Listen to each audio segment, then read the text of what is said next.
Mes chers compatriotes, à l'aube d'une nouvelle année, je vous souhaite à chacun de vous une bonne et heureuse année 2024. Qui dit année nouvelle, dit résolution personnelle. Nous venons de vivre ensemble une histoire qui nous lie à jamais. Je vous remercie tous pour la grande confiance que vous m'avez manifestée tout au long de la campagne où nous avons pu nous parler et dresser de plans d'avenir. Je remercie tous mes alliés pour leur soutien. Je vous remercie tous pour le vote massif que vous m'avez accordé. Au cours de nos rencontres, j'ai constaté que nous voulions tous un avenir meilleur pour nos familles, nos enfants.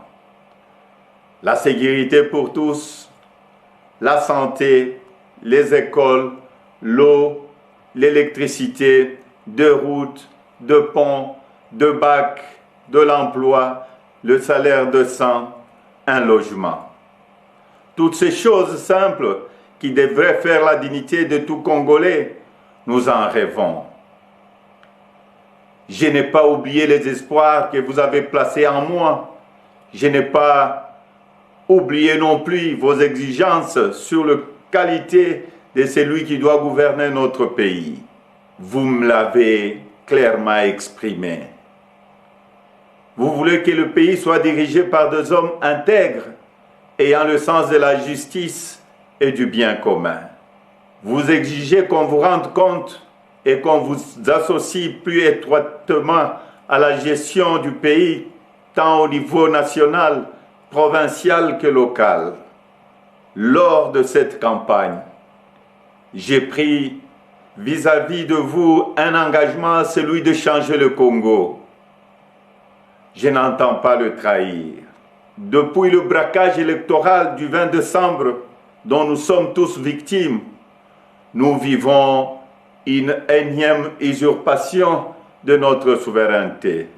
De partout, j'entends monter des cris d'indignation, des cris de contestation, des cris de colère, des cris d'exaspération.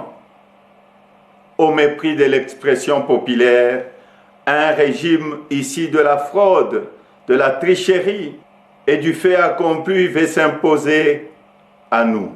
Il n'en sera jamais question, absolument jamais. À l'aube de cette année nouvelle, au cours de laquelle nous aspirons à la paix, à la sécurité, à la stabilité et au développement, nous savons tous que nous ne pourrons jamais bâtir une nation apaisée et tisser le lien du vivre ensemble sur le mensonge, la fraude et la tricherie. Nous ne pourrons jamais bâtir un pays, un État, une nation sans retrouver notre fierté qui appelle à pouvoir choisir librement nos dirigeants. Le serment de liberté que nous ont légué le Père fondateur repose sur le lien sacré qui doit exister entre le peuple congolais et ses représentants. Tromper notre peuple ne fait qu'aggraver la lancinante crise de légitimité qui perdure dans notre pays et nous fait passer à côté de grands espoirs. Mes chers compatriotes, à vous tous qui avez porté vos suffrages sur moi, à vous tous qui savez qu'ensemble, un nouveau Congo est possible, je vous fais le serment de ne jamais vous abandonner. Nous entrons aujourd'hui dans une autre phase de notre quête pour la liberté. Nous devons ensemble soustraire notre pays des mains de la prédation, de la corruption, de la gabegie et de toutes les injustices. C'est pourquoi, avec d'autres compatriotes, avec les forces sociales et politiques et prise de liberté, un sursaut citoyen est nécessaire. Sauver notre démocratie est devenu plus qu'une priorité. C'est un devoir et je ne faillirai pas à mon devoir citoyen. Raison pour laquelle je vous demande de ne pas baisser le bras, de ne pas céder au découragement ou au pessimisme, mais bien au contraire, de reprendre la marche que nous avons engagée ensemble. Parce que rien n'est fini, tout est encore possible. Et ce nouveau Congo, nous y avons droit et nous ne laisserons à personne le droit de briser le rêve que nous avons de le bâtir ensemble.